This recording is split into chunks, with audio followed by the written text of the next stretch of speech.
जानवर ने उछल कूद की, उसका सींग टूट गया। अब कितना सींग टूटने पर कुर्बानी होगी और कितना सींग टूटने पर कुर्बानी नहीं होगी। अगर जानवर का सींग टूटा और इस हद तक टूट गया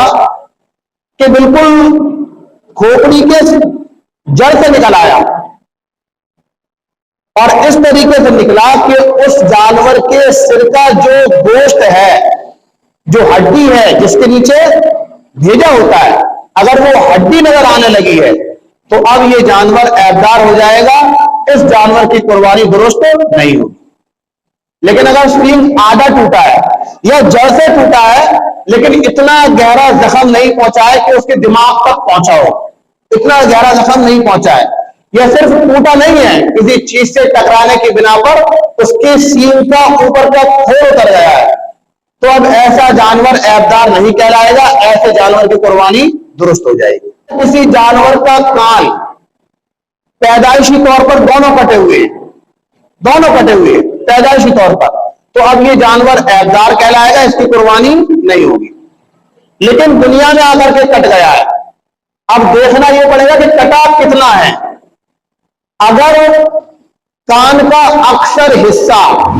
यानी कान के 4 हिस्से किए जाएं और 3 हिस्से के बराबर कट चुका हो, अगर 3 हिस्से के बराबर कट चुका है, अक्सर हिस्सा कान का कट चुका है, तो अब जानवर ऐबदार कहलाएगा, इसकी कुर्बानी नहीं होगी। बात समझ में आ गई है?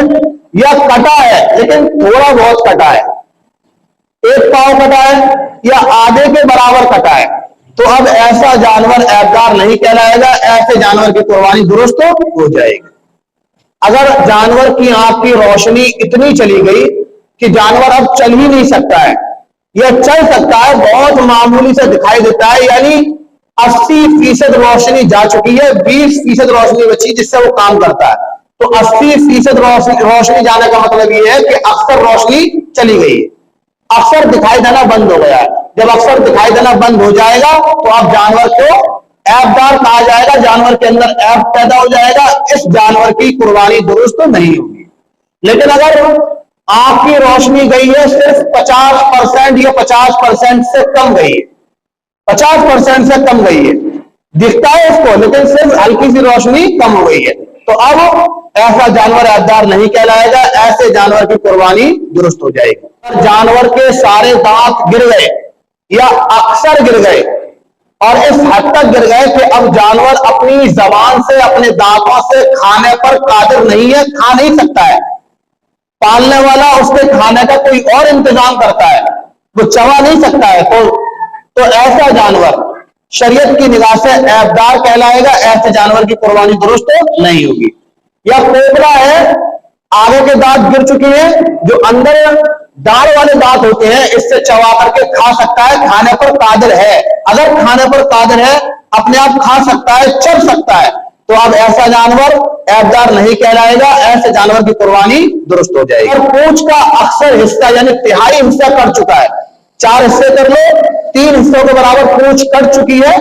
तो कुर्बानी दुरुस्त नहीं होगी क्योंकि जानवर ऐबदार है। और अगर तिहाई से कम कटी है, आधी कटी है, आधी में थोड़ी और कम कटी है, तो अब ऐसा जानवर दुरुस्त है, इसकी कुर्बानी दुरुस्त हो जाएगी। ऐसे कोई जानवर है जिसकी पैदाइशी पूंछ ही नहीं है, पूंछ ही नहीं है, निकली नहीं उसकी पूंछ, अब इसमें थोड़ा सा इख्तिलाफ है, इसमें इख्तिलाफ है। इमाम अबू हनीफा रहमतुल्लाह अलैह कहते हैं कि कुदरतन कटी हुई है इसलिए इसको ऐबदार नहीं कहा जाएगा, कुर्बानी दुरुस्त हो जाएगी। लेकिन इमाम मोहम्मद रहमतुल्लाह अलैह कहते हैं कि नहीं, ये भी ऐबदार जानवर है, इसकी कुर्बानी दुरुस्त नहीं होगी। उलमा ने मसला ये बताया है कि एहतियात इस बात में है कि अगर किसी जानवर की पैदाइशी पूंछ ही ना हो तो उसकी कुर्बानी न की जाए। अगर उन 4 पैरों में से किसी एक पैर में चोट लग गई और इस हद तक लग गई कि अब वो चौथा पैर जिसमें चोट लगी है जमीन पर रख ही नहीं पाता बल्कि 3 पैरों से चलता है, तो अब ऐसा जानवर ऐबदार जानवर कहलाएगा, इसकी कुर्बानी दुरुस्त नहीं होगी। पैर में चोट तो लगी है और बहुत सख्त लगी है, लेकिन फिर भी जमीन पर पैर रख करके लंगड़ा लंगड़ा करके चलता है, उस पैर से जमीन का सहारा ले लेता है, ऐसा जानवर दुरुस्त कहलाएगा, ऐसे जानवर की कुर्बानी शरीयत के अंदर दुरुस्त है। बात समझ में आ गई? अब है जानवर